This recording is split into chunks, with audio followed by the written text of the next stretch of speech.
بسم اللہ الرحمن الرحیم۔ رسول صلی اللہ علیہ وسلم نے ارشاد فرمایا، مومن کا جی کبھی بھی خیر کی باتیں سننے سے نہیں بھرتا یہاں تک کہ جنت اس کا ٹھکانہ بن جائے۔ رسول صلی اللہ علیہ وسلم نے ارشاد فرمایا، بے شک آدمی گناہوں کی وجہ سے رزق سے محروم کر دیا جاتا ہے۔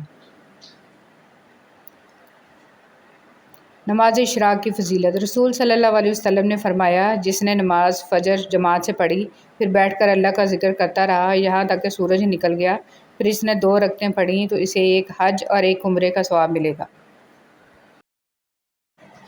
توبہ کا آنسو بھی کمال کا آنسو ہوتا ہے، گرتا یہ باہر ہے اور صفائی اندر کی کر دیتا ہے۔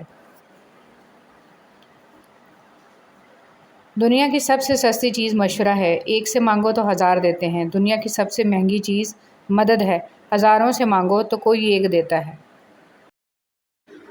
ہر دفعہ آپ کو اپنا غم بانٹنے کے لیے کاندھا میسر نہیں ہوتا، لیکن سجدہ کرنے کے لیے زمین ہر وقت میسر ہے، اور آپ اپنا دکھ اپنے رب کریم سے ہر وقت بانٹ سکتے ہیں۔ یہ سہارا سب سہاروں سے بڑا سہارا ہے۔ رسول صلی اللہ علیہ وسلم نے فرمایا، ایک شخص راستے پر چل رہا تھا کہ اس نے وہاں کانٹے دار ڈالی دیکھی، اس نے اسے اٹھا لیا تو اللہ تعالیٰ نے اس کا یہ عمل قبول کیا اور اس کی مغفرت کر دی۔ مخلص شخص کو ہمیشہ بیوقوف سمجھا جاتا ہے، حالانکہ ایسا نہیں ہوتا۔ وہ سب جانتا اور سمجھتا ہے، بس وہ اپنے صبر کی وجہ سے لوگوں کی گھٹیا حرکات کو نظر انداز کر دیتا ہے۔ مرد کا حیادار ہونا بھی اتنا ہی ضروری ہے جتنا عورت کا، کیونکہ حدیث مبارکہ ہے کہ قیامت تک آنے والے امت محمد صلی اللہ علیہ وسلم کے ہر فرد کے لیے ہے، چاہے وہ مرد ہو یا عورت، حیا ایمان کا حصہ ہے۔ صبر اور قدر ہر کسی کے بس کی بات نہیں ہوتی، یہ وہی بندہ کر سکتا ہے جو اعلیٰ ظرف ہوتا ہے۔ ہمیشہ جوڑنے کی کوشش کیجیے، توڑنے کی نہیں۔ دنیا میں سوئی بن کر رہیے، کینچی بن کر نہیں، کیونکہ سوئی 2 کو 1 کر دیتی ہے اور کینچی 1 کو 2 کر دیتی ہے۔ عمر رضی اللہ تعالیٰ عنہ نے نبی کریم صلی اللہ علیہ وسلم سے اپنی ایک نظر کے متعلق پوچھا جو انہوں نے زمانہ جاہلیت میں اعتکاف کی مانی تھی، اور حضرت صلی اللہ علیہ وسلم نے انہیں اسے پوری کرنے کا حکم دیا۔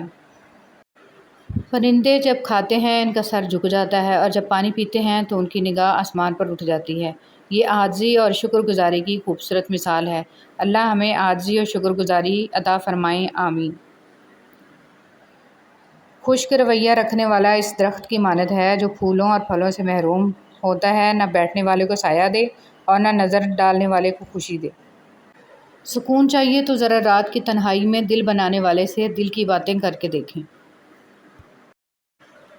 یہ مت سوچیں کہ چھوٹا نصیحت کر رہا ہے، میں بڑا ہو کے کیسے مان لوں۔ نہیں، یہ اللہ کا چناؤ ہے، جس کی زبان سے چاہے حق جاری کر دے۔ اس لیے اکڑ میں نہ رہیں، اللہ کے لیے جھک جائیں۔ دل 2 چیزوں سے روشن اور آبدار ہوتا ہے، استغفار اور ذکر الہی، اور 2 ہی چیزوں سے زنگ آلود ہوتا ہے، غفلت اور گناہ۔ اسلام کیا ہے؟ اللہ کے آگے سر جھکانا، اللہ کے نبی صلی اللہ علیہ وسلم کی بات کو سب سے اوپر رکھنا، انہوں نے جو فرما دیا اس کے خلاف نہ جانا، اور یہ چیز آپ کو آزاد کر دیتی ہے۔ جب انسان خود غرض ہو جائے تو وہ دوسروں سے راستہ چھین کر اسے اپنے لیے آخری راستہ بنا لیتا ہے۔ نیکی کی طرف رہنمائی کا ثواب۔ رسول صلی اللہ علیہ وسلم نے ارشاد فرمایا، جس نے کسی بھلائی کی طرف کسی کی رہنمائی کی تو اس کو اتنا ہی ثواب ملے گا جتنا اس کام کرنے والے کو ملے گا۔ تسبیحات کو انگلیوں پر گنا کرو۔ رسول صلی اللہ علیہ وسلم نے ارشاد فرمایا، تمہارے لیے لازم اور ضروری ہے کہ تسبیح پڑھا کرو، تحلیل اور تقدیس کیا کرو، اور انگلیوں پر تسبیحات وغیرہ کو گنا کرو، کیونکہ ان سے قیامت میں پوچھا جائے گا اور انہیں گویائی عطا کر دی جائے گی، اور تم لوگ غفلت نہ برتنا کہ اللہ کی رحمت کو بھول بیٹھو۔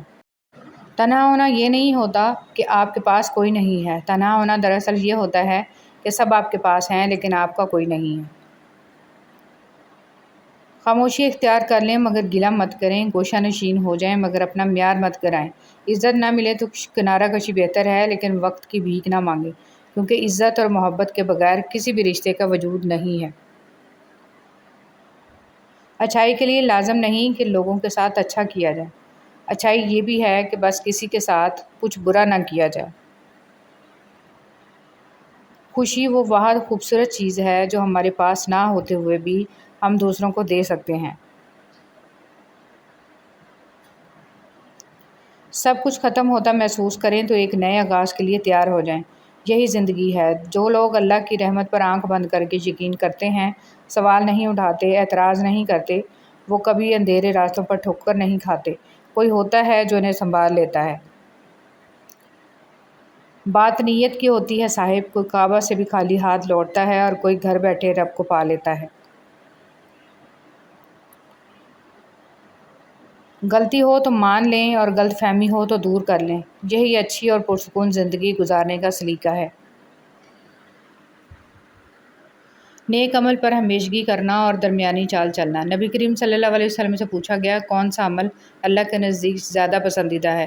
رسول صلی اللہ علیہ وسلم نے ارشاد فرمایا کہ جس پر ہمیشگی کی جائے خواہ وہ تھوڑا ہی ہو، اور فرمایا نیک کام کرنے میں اتنی ہی تکلیف اٹھاؤ جتنی طاقت ہے۔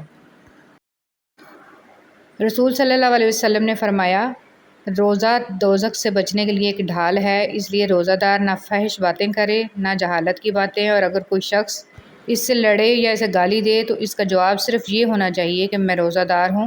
یہ الفاظ 2 مرتبہ کہہ دے۔ ہم وہ سارے کام پہلے کر لینا چاہتے ہیں جو ہمارے نفس کو پسند ہیں، اور وہ سارے کام زندگی کے آخری حصے کے لیے چھوڑ دیتے ہیں جو اللہ کو پسند ہیں۔ بہت صدقہ کیا کریں۔ رسول صلی اللہ علیہ وسلم نے ارشاد فرمایا، جب بھی کوئی آدمی صدقہ کرتا ہے تو وہ 70 شیطانوں کے جبڑے توڑتا ہے۔ اسلامی اخوت اور بھائی چارہ۔ ارشاد باری تعالیٰ ہے، ایمان والے آپس میں بھائی بھائی ہیں۔ رسول صلی اللہ علیہ وسلم کے ارشاد مبارک میں ہے، سب اللہ کے بندے آپس میں بھائی بھائی بن کر رہو۔ وقت وہ قیمتی چیز ہے جس کی حفاظت کا تمہیں ذمہ دار بنایا گیا، لیکن میں دیکھ رہا ہوں کہ یہی چیز تمہارے ہاتھوں بے خوف و دڑک ضائع ہو رہی ہے۔